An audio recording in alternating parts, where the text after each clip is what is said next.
Right, today I'm going to talk about group 2 elements. Okay, and I'm going to do a quick summary of parts of the group 2 elements that you need to understand before you can answer any questions. Okay, so what happens to atomic radius? Atomic radius increases as you go down to group 2. Okay, because why does it increase? Because there's more shells. Okay, if there's more shells, there's more shielding. The shielding come from the inner electrons, the electron shells. Okay, so they block the attraction of the nucleus to the outer shell electrons. Okay, so therefore there will be less nuclear attraction, which is less attraction from the nucleus to the outer shell electrons. And then it's easier to remove an electron from the outer shell. Okay, so what happens to active ionization energy? Ionization energy decreases. What happens to reactivity? Reactivity increases.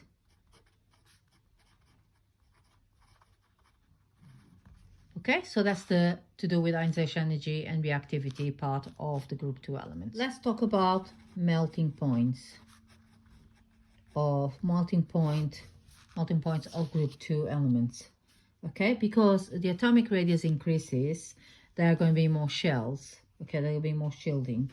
So let's start again. Now talking about melting point of group 2 elements. So melting point decreases as you go down a group. Why does it decrease as you go down the group? Because you have got a metallic bonding.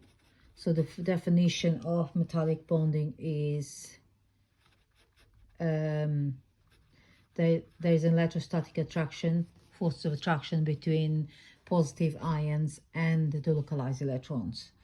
Okay, so what happens is as you go down the group, the metal ion increases. Okay, but what happens? The charge or the electrons, the localized electrons, stays the same.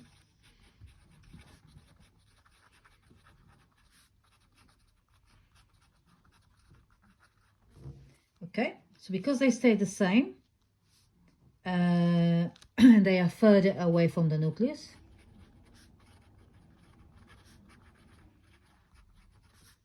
The electrons, the outer shell electrons, are further away from the nucleus. Therefore, it's easier to just break that forces of attraction. Easier to break forces of attraction.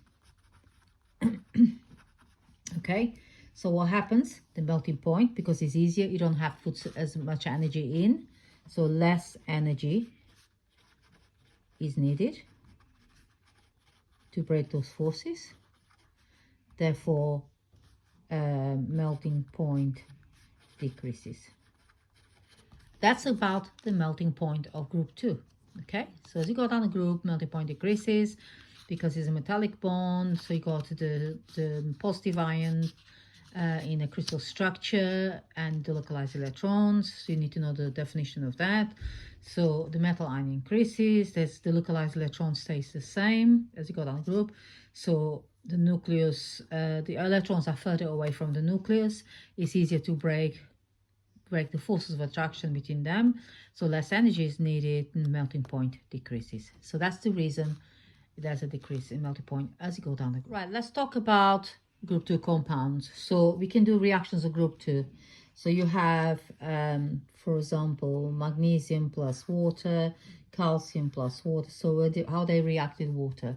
So I'll put calcium plus water gives you calcium hydroxide plus H2 gas. So that's aqueous and that's liquid as solid. Okay, that's a normal reaction as you go down the group. But magnesium, which is before calcium is on top, it doesn't dissolve very well. So the reaction magnesium very sparingly. Okay, so magnesium solid plus water. As you go down the group, it becomes more soluble. So you end up with magnesium oxide, hydroxide plus H2 gas. But it doesn't dissolve very well, magnesium, with cold water. So if you react magnesium plus steam or hot water, so I will put magnesium gas, so I would steam, you end up with magnesium oxide plus H2 gas. And of course you have to balance this equation, so you got one magnesium, one oxygen there, one gas there. I think, I'm not sure if I balanced the others equations, so I've got 2 plus 2 makes 4, so I think we need 2 waters there. And I think we need 2 plus 2, 4. So we need 2 waters there, and I think we need to, we don't need 2 waters here, we just need a water molecule. Okay, so that's reaction of group 2 compounds with water. So as you go down the group, pH increases.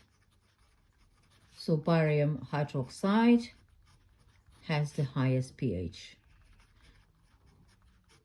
when you're looking at periodic table. Okay, so the high is between 12 and 14. Not really sure about that, but it's very high pH because hydroxides dissolve, they become more soluble as you go down the group. Right, so let's talk about now, if I say sulfates becomes less soluble as you go down a group. Okay, so because they're less soluble and you go down the group from magnesium, calcium, all the way to barium. So barium sulfate is insoluble. I can't write insoluble. Insoluble. Okay, so it's an insoluble compound because it gives you a very nice property that it can be used in medicine for X-rays, because it's a compound that doesn't dissolve, because barium ions are poisonous, so you can't have them dissolve in the body. Let's just talk about uses of group 2 compounds. So if you got barium sulfate is used as barium meal. It's called barium meal, so that's what you should put in exam paper, which is used as in X-ray. You drink that and then you can follow it in the body. So you got calcium hydroxide is used to neutralize acidic soils. You need to know that. And then you have magnesium hydroxide is used as in some indigestion tablets.